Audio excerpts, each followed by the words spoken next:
Hey guys, welcome to today's video. So this video is for people who have just moved to the UK or who are planning to move to the UK and are not sure if they should live alone or if they should live with people. So you don't know if you want your flat to yourself or if you want a shared flat. There are a lot of concerns from immigrants, especially people that have not lived in the UK before. When they are planning to move, when they are looking for accommodation, they'll be like, I don't want to share with anybody. But the question is why? Do you know the circumstances of the sharing of the flat? Do you know how it works? It could be that you don't know how it works. That's why you have reservations. So in this video, I'm going to be using my experience to share how it feels or what to expect when you live alone and when you are sharing flats. Okay, I currently live in my own flat alone. And before now, I have shared flats with people. Okay, I've shared flats with people in London. I've shared flats with people in Reading. And now I'm living in my own flat where I don't have to share with anybody. And there are pros and cons, you know, and there are the good sides and there are the bad sides. So it depends on what you want. If you want to live alone, you need to ask yourself, what do I want? Because you need to consider the cost, what it will cost you to live alone, what the space will be like. Because a lot of houses in the UK, I noticed that houses that you can share have bigger spaces, like they would have a bigger kitchen, they will have a bigger lounge area than if it is a one-bedroom flat or a self-contained for one person. If you're a family person, you have kids, of course, you can get a two-bedroom flat or a three-bedroom flat. All of you and your family would stay there. But if you're a single person, you are alone, you might need to consider if it is truly worth it for you to go and live alone, go and pay and live alone. So that's what this video is going to be about. And let's get right into it. So, like I said, the first thing would be your preference. What do you prefer? Do you prefer to live alone? Do you prefer to live with people? And why? Why? Oh, that's why. Is it because you like your space, you like your comfort, you like your privacy? If that is the case, yes, you might go to live alone. You might decide to get a self-contained apartment or a one-bedroom flat to live alone, if that is your preference.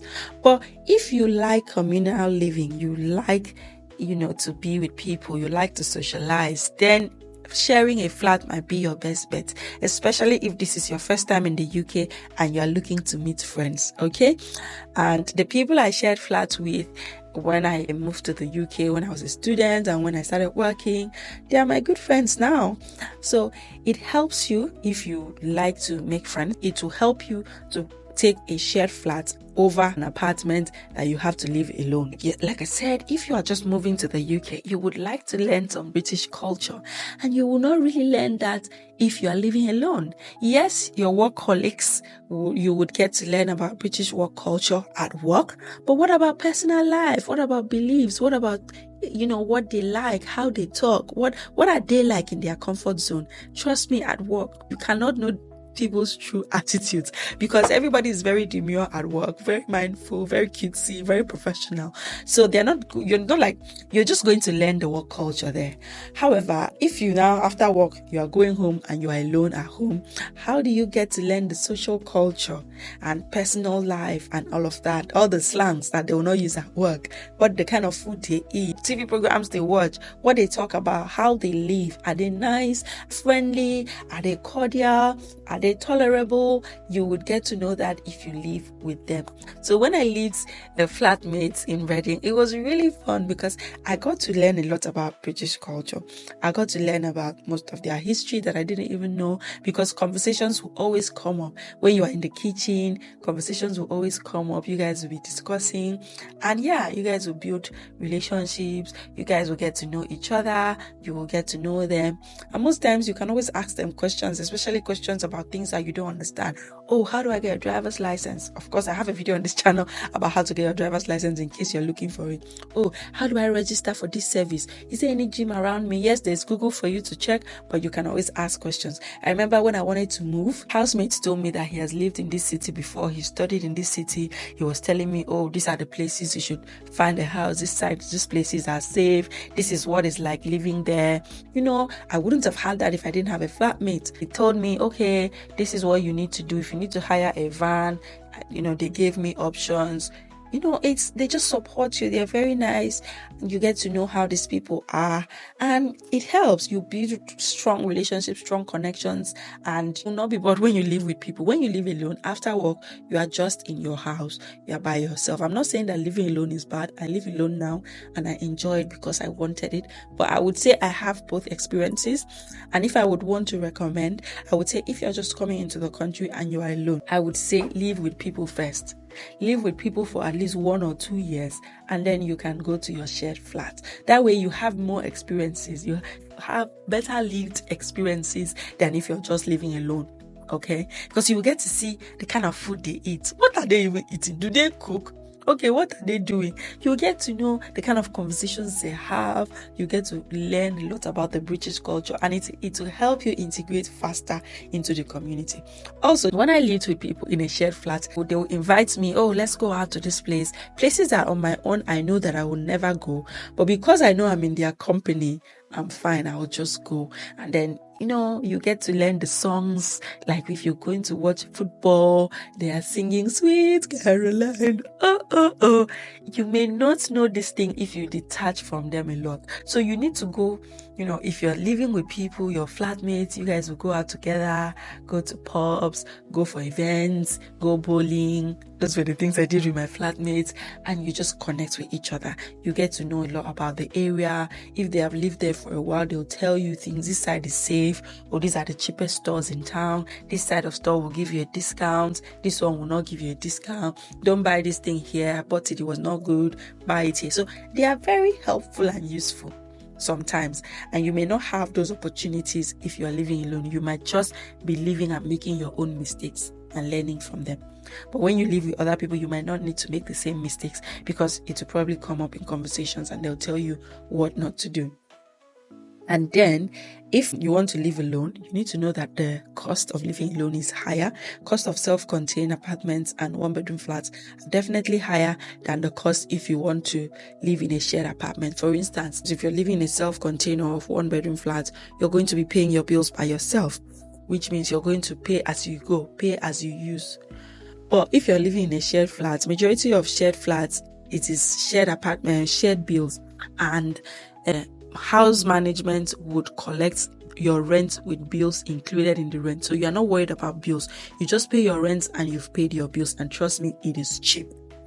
It is cheap like that. I remember when I was in Reading, I was paying £700 for my shared flat. It was an ensuite room. So I had my toilet to myself, I had my room to myself, but I was sharing kitchen and the lounge and of course the laundry area.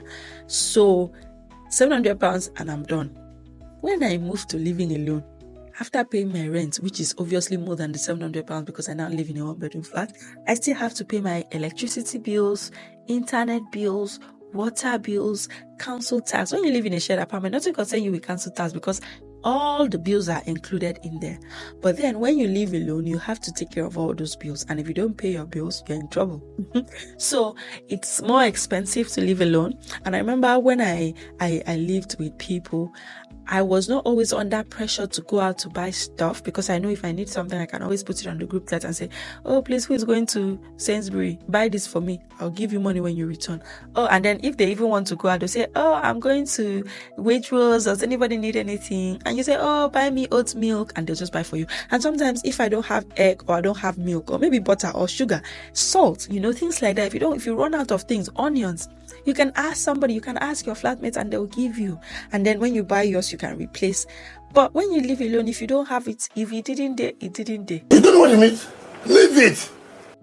If you don't have onions in this house, you have to go out and buy your own onions. If you don't have your milk, you have to go out and source for yourself, which sometimes can be very, and I don't like going out to shop every time. I shop like once or twice a month. And once I enter this house, anything I don't have, just forget it. I will not have it until I go out to buy again. So you have to consider all of this. But good thing about living alone is I love my comfort. I love my privacy. I love my quiet. I can stay in my living room without necessarily putting on the TV and it's fine. But if you're living in a shared flat, most times when people come back from work, maybe the TV will be on, they want to watch something and I can cook whatever I want to cook in the kitchen without any interference. When you live with people, the kitchen might not always be available for you to use. So maybe you want to cook at this particular time and then you go into the kitchen and 3 people are already cooking. You have to wait for them to finish cooking now because 5 people cannot be cooking at the same time because the kitchen will just be so crowded.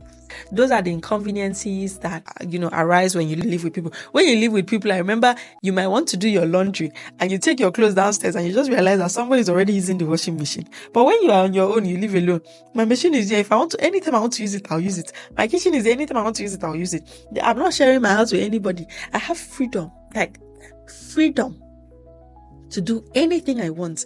I can shoot my video at 12 midnight. In fact, since I moved houses, I have been shooting my videos almost at midnight without stressing anybody. I can wake up by 3 a.m. and say I want to cook. I can wake up and say I want to wash my toilet. I want to do this, and I'm not inconveniencing any other person. I couldn't do that in a shared apartment. In a shared apartment, if I wanted to make content in the living room, I either do it when everybody's out, because if somebody's around, they might want to come and use the living room and you don't want to inconvenience them. That's just how it is for the pros and cons. So it really depends on what is a priority for you. As I'm sharing, you already know which ones are your priority and what you can stand. There are some cons that are not a big deal for you and you can handle it.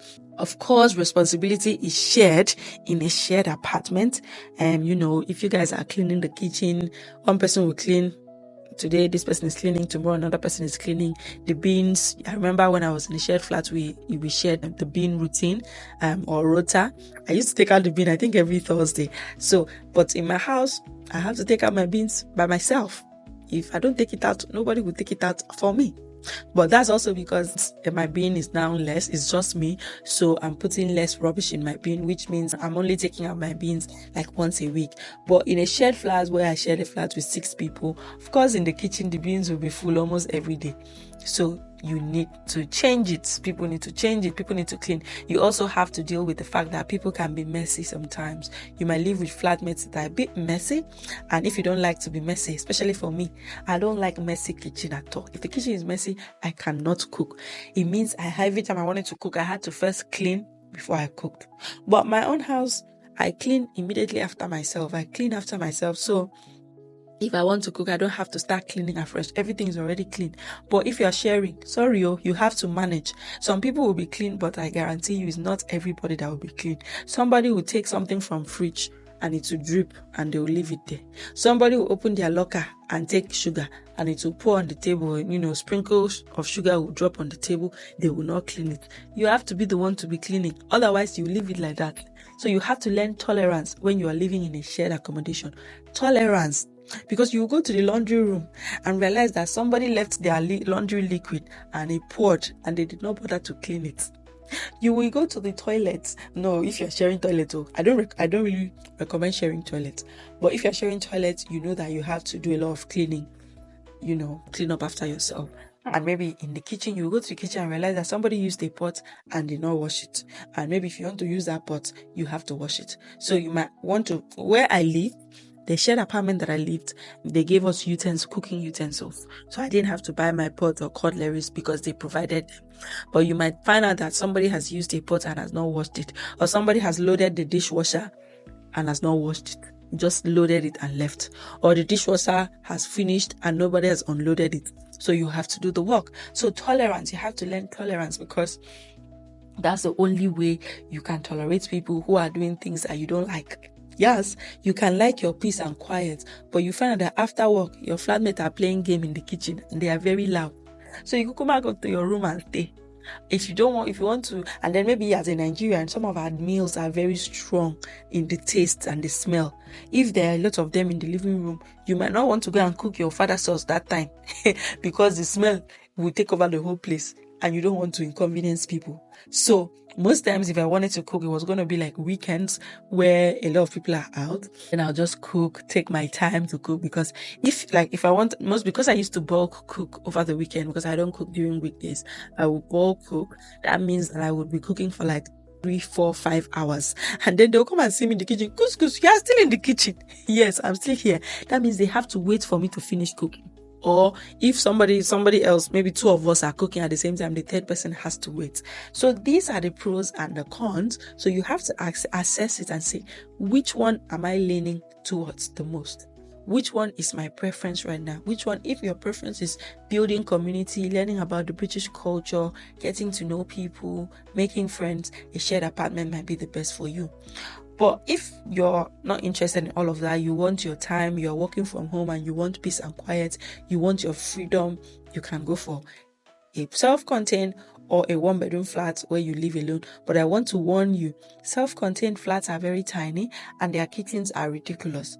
Even one-bedroom flats. When I was house hunting, I saw lots of ridiculous size houses that they said it was one-bedroom flat. That when I looked at it, the whole building, the whole one-bedroom flat probably might not be bigger than a proper one room.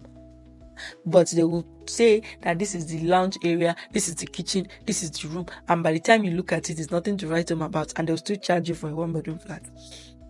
So you have to think about that. For tolerance and compromises, and I said that already. So if you want to live alone but you know that you still need to socialize with people at your own convenience, you can download Nextboard app. Nextboard app is an app that is made for Africans in the UK, African immigrants in the UK, to connect, to make friends, to build relationships, and to even sell their products and services. If you go to the description box, you'll see the link to the Nextboard app. Download the app, register your details, and you can use my referral code KUSKUS so that you can get 10% off your subscription. The app is good. There are African events on the app. You can, check for events around you and go for these events, make connections, meet people in your area, like-minded people of similar interest, and so much more. You can chat with people, you can ask whatever questions you have. So that way, it's like having it all, or eating your cake and having it back. You're living alone, you have your own privacy, your freedom, your comfort, you have your house to yourself. But when you are feeling like a little bit time to socialize, you go to, meet your friends in your area. You go out, you socialize, you go for events and everything. So it's more like a win-win. Let me know what you think. What do you think? Do you prefer to live with people or do you prefer to live alone? Have you lived with people before? What was your experience like? Or have you always lived alone ever since you moved to the UK? Let me know in the comment section. And yes, guys, we've come to the end of this video. Thank you for watching. I hope it was helpful. And of course, I'll be reading your contribution in the comment section. Like this video. And yes, of course, support Get Ahead family in different ways. We have products in this channel. We even have different products. Just check around, support us, do a thank you in different ways. If you've benefited from this community, share this video to someone, like it, and subscribe if you're yet to. I'll catch you guys in my next video. Bye.